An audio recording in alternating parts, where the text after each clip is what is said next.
The streets of Ashridge were never quiet, not even in winter. Snow had fallen earlier that morning, but the city had already turned it into slush, smeared gray across pavement by passing feet and impatient wheels. Horns blared, muffled under wool scarves and diesel fumes. The crosswalks blinked like tired eyes. Everyone was in a hurry. Everyone had somewhere to be. No one looked down. At the edge of Maple and 14th, half shielded by a graffiti-stained alley wall, a German shepherd curled tight into himself. Ribs jutted out beneath matted fur. His paws were red and raw from too many nights on cold concrete. One ear drooped awkwardly. The other twitched anytime footsteps neared too close.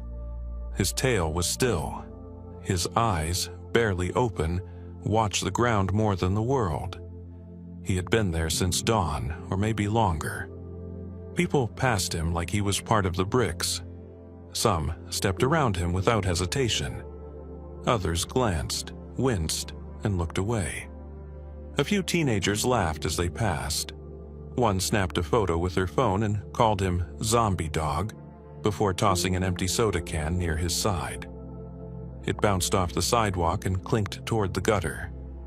He didn't flinch. The world moved on. He stayed. A busker played guitar across the street, his voice lost under city noise. A delivery man cursed as his dolly tipped. A man in a suit shouted into his phone, never breaking stride. A woman pushed a stroller through the crowd, weaving between shoppers and streetlights, her free hand pressed to her Bluetooth earpiece, her words clipped and fast. Behind her, a small girl in a red puffer coat struggled to keep up. Her boots were mismatched, one zipped, the other dragging open. Her backpack bounced with each step, the zipper dangling like a broken tail. She clutched a half-eaten piece of sourdough bread in her mittened hand. Her name was Lucy Morgan. She was 7 years old and, at that moment, the only person on the street not watching a screen or checking the time. She stopped walking. She had seen him. It wasn't the way his fur was torn or the way his legs shook under his weight. It was his eyes. How they didn't even rise to meet her. How they seemed used to being overlooked. Lucy blinked. The bread in her hand grew colder by the second. Around her, people swirled like river currents, but she stood still, small and firm and quiet. The dog didn't move. 20 feet ahead, her mother noticed nothing. She was already halfway across the intersection, her voice rising in conversation, one hand waving. Lucy looked from the dog to her mother, then back to the dog. Her feet turned slowly toward the wall. She approached. Each step was deliberate, unsure, like she was trying not to scare a ghost. The crowd thinned slightly where the alley opened. Lucy crouched beside him, not too close. She placed the piece of bread on the sidewalk just far enough to keep her hand from brushing him. The dog's nose twitched. He didn't lift his head. He was used to being teased, used to food being taken away just before it touched his tongue. Lucy didn't say a word. Behind her, the flow of pedestrians faltered. A man in a beanie paused. A woman slowed her shopping cart and narrowed her eyes. A barista carrying a tray of coffees glanced sideways and nearly dropped them. It wasn't the girl they were staring at. It was the stillness, the way she crouched in the slush, so completely unaware of the city rushing around her. The dog sniffed again. He didn't growl, didn't flinch. He simply opened his eyes a little wider, enough to see the curve of her boot, the edge of her coat, the pink fuzz of the mittens resting in her lap. Slowly, his gaze crept upward. His body stayed low, his breath shallow, but something flickered behind his tired stare. Not trust, not yet, but maybe the echo of it. Lucy reached into her coat pocket and pulled out a folded napkin, then dabbed gently at the crust of her bread. brushing away crumbs as if offering something clean might make the moment feel more real. She slid it an inch closer. He blinked. Somewhere in the distance, a car honked. A man shouted across the street. But here, in this small forgotten pocket of the city, time folded. Lucy sat down, legs tucked beneath her, coat spread like a blanket. She leaned forward and whispered something that no one else heard. The dog did not respond, but he didn't recoil either. Ahead, her mother turned around and froze. Her lips parted, then pressed shut as she took a hesitant step back toward the corner. Her eyes moved between her daughter and the heap of fur and ribs beside her. She opened her mouth to call out, then stopped. The air shifted. People watched now, some with curiosity, others with unease. Someone lifted a phone. Another whispered, but no one interrupted, because they could see it too. The tiny girl, the broken dog, the space between them closing. It was Lucy who reached first. Her mitten hovered an inch above the matted fur. No one breathed. Even the dog tensed, his back twitching as if expecting pain. But her hand stayed gentle, slow, quiet in its intent. She didn't pet. She rested. Just a moment of contact. Just enough. The dog let out a breath so long it shivered through his ribs. He lowered his head, not in fear this time, but in surrender. And for the first time that day, maybe in months, he felt something close to peace. Lucy smiled. The sidewalk hadn't meant to hold its breath, but somehow it did. For a brief moment, the usual rush of the city faded, and something softer threaded its way into the noise. Something fragile and warm, like the air before a snowfall. Lucy stayed crouched beside the dog without flinching. Her tiny red coat pressed against the chill of the pavement, her mittens resting inches from the animal's matted fur. Behind her, the hum of people trying not to feel had fallen away, leaving a strange, brittle hush. Someone whispered from the crowd, perhaps out of fear, perhaps from instinct, but Lucy didn't hear them. She wasn't afraid. Not of the dirt, not of the smell, not even of the low growl that had rumbled earlier from the dog's cracked throat. She only saw the way his ribs rose and fell beneath the stained fur, like a paper-thin breath barely clinging on. The German shepherd hadn't moved much since the moment she approached. His body remained curled tightly against the brick, but there was something different in his stillness now. It wasn't resignation, it wasn't fear, it was pause. A long, questioning moment where trust tried to lift its head through the fog of everything that had broken him before. His eyes, sunken but golden beneath the grime, flicked between Lucy's hand and the half-eaten crust of bread she had laid down like an offering. He didn't touch it. Not yet. But for the first time in what must have been days, maybe weeks, he didn't turn away. Lucy's mother had reached her by then, breathless, knees buckling to the ground behind her daughter. She didn't scold, didn't yank, didn't shout. Something in her had caught the same stillness Lucy saw, the fragile weight of a dog that hadn't been touched with care in far too long. She placed a hesitant hand on Lucy's shoulder, as if anchoring her to the ground, just in case the spell shattered. The dog's ear flicked toward the sound, his head lifted, slowly, shakily, as if unsure whether he could or even should. And then it happened. That first real movement, a soft shift of weight forward, the scrape of paw against pavement. No bark, no whimper, just one weary step. The crowd had gathered in full by now. A blur of winter coats, curious eyes and hands unsure whether to clap or cover mouths. Most hadn't meant to stop. But now, something made them stay. A delivery driver stepped out from his van and leaned on the mirror. A woman with a cart full of groceries paused mid-aisle. Even the barista from across the street stood on tiptoe through the coffee shop window. Everyone had somewhere to be, yet none of them moved. Lucy extended her hand again. This time, it wasn't met with a growl. The dog's nose quivered. He sniffed once, then twice. And then, with all the hesitation of a heart still stitched with fear, he nudged his snout beneath her mitten. It wasn't quite a gesture of affection. Not yet. But it was surrender. A small, aching one. The kind that said, "I've known pain, but maybe not this time." Lucy's mother exhaled audibly, one hand now resting on the dog's back. She flinched slightly at how sharp his bones felt beneath her palm. The warmth was there, barely, but so was the neglect, etched into every thin inch of him.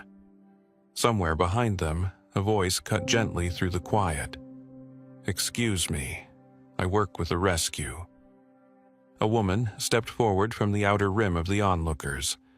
Her jacket bore a worn patch with a paw print faded by years of use.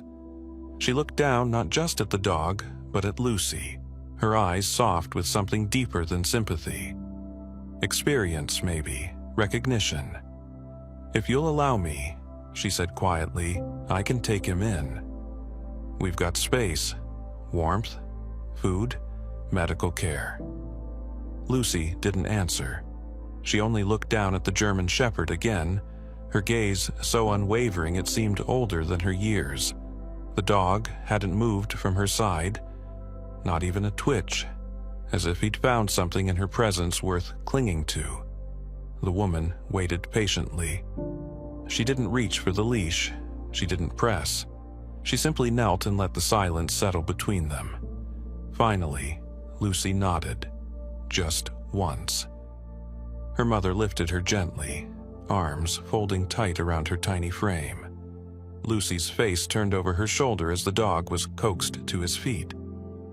His legs shook, but he followed the rescue worker with the hesitant grace of someone who wasn't quite sure if this kindness was real, but wanted it to be. Before they reached the van, the dog stopped and looked back, just for a second. His eyes found Lucy's again, and his tail gave the faintest flickering wag. That night, the video went live. No music, no voiceover. Just 2 minutes of a little girl on a cold sidewalk, placing a crust of bread at the feet of a forgotten animal. By dawn, it had been shared by tens of thousands. Not for drama, not for applause, but because somehow, everyone who watched it felt the exact same stillness Lucy had felt.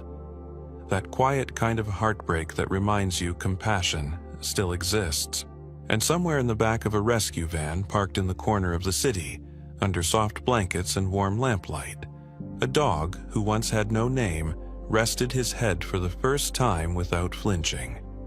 The crust of bread she gave him lay uneaten by the corner of his kennel, as if he didn't need it anymore, not yet, because for the first time in forever, he wasn't starving for food. He was learning what it felt like to be seen. The veterinary room was quiet except for the rhythmic clicking of machines and the soft buzz of fluorescent lights overhead. The German Shepherd lay on a padded mat, his head resting on his front paws, eyes half-lidded with exhaustion. A pink compression bandage wrapped around one front leg where the IV line had just been removed. His breathing had steadied over the past few hours, though every rib still showed like ghosted bones beneath his fur. Lucy sat cross-legged on the floor beside him, her red jacket folded neatly on the chair behind her. In her lap was a sketchbook, smudged with graphite and fingerprints, where she'd drawn picture after picture of the dog. In one, he stood tall beneath a tree. In another, he was curled up with a sunbeam streaming across his back. None of them captured the hollowness in his eyes, but Lucy drew anyway. It was the only way she knew how to make sense of everything she'd felt since that moment on the sidewalk. A nurse peeked in, saw her there, and gave a small smile before slipping out again. No one had the heart to tell Lucy visiting hours had ended hours ago. No one wanted to break whatever bond was forming between a girl who didn't flinch and a dog who didn't trust. Earlier that day, Dr. Amos had gone over the medical report with Lucy's mom. Severe malnourishment, joint inflammation, soft tissue trauma consistent with long-term exposure to concrete and cold, and most importantly, textbook symptoms of canine PTSD. "He's a trauma case," the doctor had said softly, flipping the chart. "He'll need time, and more than anything, he'll need to feel safe again." Lucy hadn't said much. She had just nodded, then slipped back into the kennel room and taken her place beside him, like it was the most natural thing in the world. Hours passed. The sun outside lowered behind the rescue center's bare oak trees.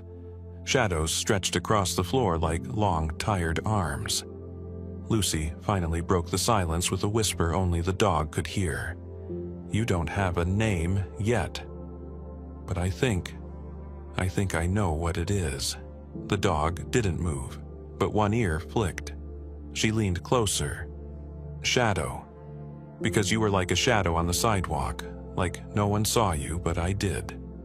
Her hand hovered near his paw, but didn't touch. She'd learned not to push. "And you followed me home, kind of, in a way that matters." The name lingered in the air like a promise. A naming was a claiming, even if no one said it out loud.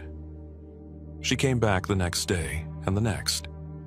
Each time, Shadow grew a little less still. At first, it was the way his eyes tracked her across the room. Then, it was a twitch of his tail when she spoke. By the end of the week, he no longer shrank from her touch. He let her brush the worst of the tangles from his fur. He sniffed her coat and wagged when he found the sleeve she'd dropped on the floor. And on the 8th day, when Lucy reached out with a half-eaten peanut butter cracker, Shadow took it gently from her palm and then did something no one expected. He leaned his head into her chest and stayed there. The staff watched from the observation window and said nothing. Some smiled. One wiped at her eyes. They knew animals that had given up. They knew the signs: the lowered head, the trembling limbs, the refusal to eat unless alone. But this was something else. This was return. This was resurrection. That evening, Lucy wrote a letter, not to Santa, not to the mayor, but to the rescue center director.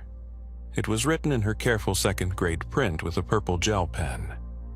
"Dear Miss Patty, my name is Lucy Morgan, and I want to help Shadow get better. He's not just a dog, he's someone. I want to be his part-time helper and come after school every day and help him not be scared. I know he remembers everything. I think I do too. Please let me. P.S. I don't care if I don't get paid. P.P.S. I named him Shadow because he followed me in his heart, not on his legs." She left it folded on the front desk with a piece of peppermint candy on top. 2 days later, her mom got a call. Lucy was officially approved as a junior volunteer with special permission to assist in Shadow's rehabilitation under staff supervision. She didn't stop smiling for the rest of the day. She started drawing new pictures, ones where Shadow had filled out again, with a shining coat and clear eyes. Ones where he stood beside a little girl who looked just like her, beneath a banner that said, "Home." Every time she came, she whispered the same words to him before she left. "I don't care if nobody wanted you. I want you. I'll wait till you're ready." One afternoon, after a long silence, Shadow nosed at her coat pocket and nudged a pencil free. It rolled across the floor. Lucy retrieved it and grinned. "You want me to draw you again?" Shadow didn't answer, but when she laid back on the mat to sketch, he lay beside her, his head resting gently against her ankle. And though neither said it, something between them had already changed. Not with words, not even with wagging tails or crayon drawings. It changed because Lucy didn't ask him to forget the pain. She simply promised to stay until the memory didn't hurt as much. And Shadow, slowly, silently, believed her. The rescue center had never been noisy, But since Shadow arrived, a certain quiet reverence had settled in its halls. It wasn't silence. Phones still rang, dogs still barked, volunteers still moved in and out, but there was a kind of hush that followed Lucy and her German shepherd wherever they went, as if everyone instinctively knew they were watching something more delicate than healing, something closer to trust being rebuilt grain by grain. Then the video surfaced. It had been recorded weeks ago by someone standing on that crowded sidewalk, back when Shadow was just a hunched figure against a brick wall and Lucy was the only person who dared kneel beside him. The footage was grainy, jerky, framed by a stranger's camera phone, but it didn't matter. What it captured was undeniable. A little girl offering a crust of bread, a dog too afraid to raise his head, and then a small, quiet moment that shifted everything. Lucy's hand resting gently on his back, her face unreadable, and Shadow's slow, almost painful lean into her. No one knew who uploaded it first, but once it was online, it moved like wind through dry grass. Local news anchors called it the moment that broke the city's heart. National blogs gave it headlines like "The Girl Who Saw the Forgotten" and "When Compassion Wore Red." Within 48 hours, the clip had racked up nearly 2 million views and sparked a wave of online donations to the Ashridge Animal Rescue Center. People wanted to help. They sent blankets, food, handwritten notes. One woman from Vermont mailed a quilt with a note saying, "For the dog who remembered how to hope." A second-grade class from Ohio sent drawings of Lucy and Shadow, each one scrawled with crooked hearts and stick figures. The rescue center, caught off guard by the attention, scrambled to adjust. Staff took turns managing the flood of emails. Reporters began calling daily. The front gate was suddenly lined with curious visitors hoping to catch a glimpse of the miracle pair. Lucy, meanwhile, didn't seem to notice. Or maybe she did, but simply chose not to care. She still showed up after school every day, lunchbox in one hand and her sketchbook in the other. She'd greet Shadow softly, sit on the floor, and begin her quiet routine, grooming his fur, whispering whatever secrets children only tell animals, and drawing with her knees pulled to her chest. On the 10th day of the video's circulation, a local news team visited the shelter. They brought cameras, microphones, and a host eager to interview Lucy. She agreed, reluctantly, but only if they promised not to shine the light directly in Shadow's face. The footage aired that evening across several states. Lucy stood awkwardly beside Shadow, whose eyes had lost their skittish glaze and now followed her everywhere. The reporter asked her what she thought when she saw the dog. "I just thought he looked tired," Lucy said. "Not mean, just tired." "And why did you stop?" the reporter pushed. "I don't know," she said after a moment. "I think I saw him, really saw him, and I didn't want to be like everyone else." It wasn't rehearsed, it wasn't poetic, but it hit harder than any speech a grown-up could have written. It became the soundbite of the year. Her words were quoted in classrooms, printed on t-shirts, and turned into hashtags. More than that, it changed things.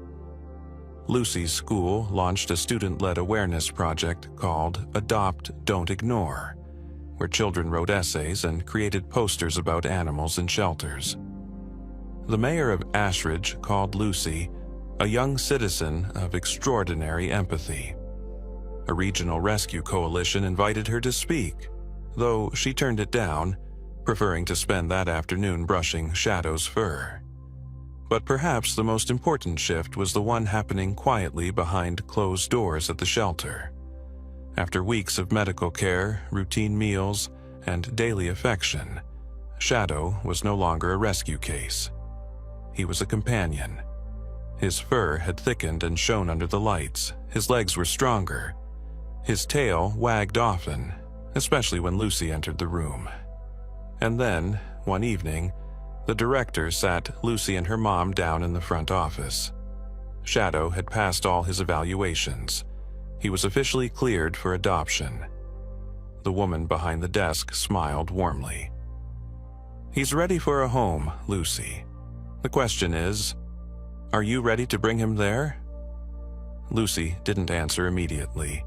Her eyes drifted to the doorway, where Shadow lay curled just out of sight, his ears perked toward the sound of her name. Her mom looked down at her, waiting. And then Lucy nodded, not frantically, not with a shout, but with a kind of quiet certainty that felt older than her years. That night, back in her room, Lucy sat cross-legged on the floor with her sketchbook open. She flipped past pages filled with shaky lines and half-drawn houses until she landed on the newest one. It showed a girl in a red coat walking beside a big dog with kind eyes. They stood in front of a little apartment building with a welcome mat shaped like a bone. Above them, in careful block letters, she wrote, "He wasn't mine because I took him. He was mine because I waited." And downstairs, curled up on a borrowed dog bed, Shadow finally slept without one ear open. The apartment wasn't large. A third-floor walk-up in a weathered brick building on Pine Street, with creaky steps and a crooked mailbox. But to Lucy, it was the most magical place in the world the night Shadow first stepped across the threshold. He paused at the door, uncertain. His paws lingered at the edge of the welcome mat, as if waiting for someone to change their mind. But no one did. Mrs. Morgan stood aside, her hand resting gently on Lucy's shoulder. The girl reached back, offering nothing but stillness. It was Shadow who crossed the final line, stepping quietly into the warmth of the home he didn't know he'd been waiting for.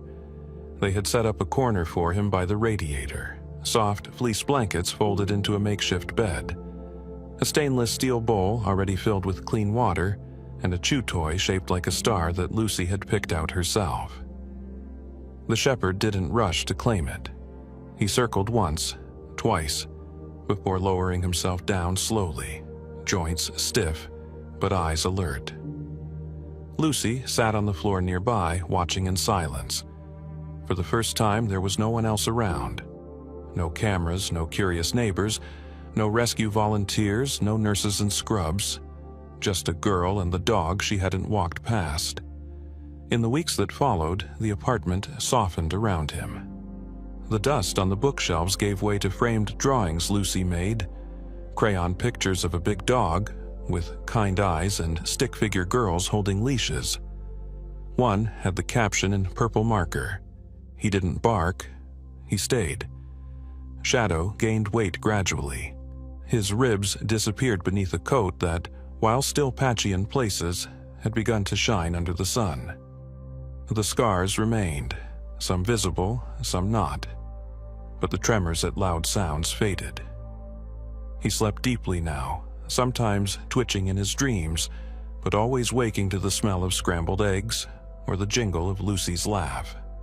Lucy wrote an essay for school titled "Not All Heroes Roar." In it, she didn't mention herself. She wrote about a dog who waited, a dog the world ignored until someone remembered to look. Her teacher read it aloud at morning assembly. When the auditorium fell into that rare, reverent silence, Lucy only glanced at her shoes and tucked her hair behind her ear. Shadow waited for her outside the doors, head tilted, tail thumping once when he saw her come through. At night, Lucy read aloud to him from books she used to think were too grown up. She curled against his side as his breathing slowed to match hers. Sometimes she whispered secrets into the soft fur behind his ears. He didn't answer, but he never pulled away. In April, the school hosted a community event about compassion. The principal asked if Lucy would speak. She didn't want to at first. Too many eyes, too many lights. But her mother gently suggested she tell the truth, just the way she told it to Shadow every night. When the day came, Lucy stood behind the wooden podium in her red cardigan and sneakers. She didn't clear her throat or fidget. She just looked out at the crowd, then down at the dog sitting beside her feet. "I didn't save him," she said quietly. "He saved me from forgetting how to care." No one clapped at first. They didn't need to. What followed wasn't noise. It was the feeling of something shifting in a room, something that made people straighten their posture and blink too fast. That spring, Mrs. Morgan framed one of Lucy's drawings and hung it above the coat rack. It showed a girl in a red jacket and a big dog beside her on the sidewalk. The background was a swirl of gray crayon to mark the city, but in the center, between them, was a bright yellow heart. By summer, Shadow no longer flinched when delivery trucks passed. He had a favorite spot on the fire escape where he'd watch birds land on the rooftop garden next door. Lucy began teaching him tricks: paw, spin, stay, but mostly they just existed together, in the simple, sacred quiet of the life they'd made. One night, Lucy asked her mom if she thought Shadow remembered the street, the cold, the people who walked by. Her mother didn't know, but when Shadow shifted in his sleep and nudged closer, Lucy decided it didn't matter. What mattered was this: when she walked through that crowd, she didn't know what would happen. She just knew someone had to stop. And that stopping wasn't weakness. It was how everything started. On the wall behind the couch, under the framed drawing, was a handwritten note in pencil. Lucy had taped it up the day they brought Shadow home. It said, "She didn't walk past. She stayed." That night, as the wind moved gently through the open windows and the city lights blinked like distant fireflies, the girl who saw him and the dog who waited fell asleep side by side, not as a rescue story, just as family.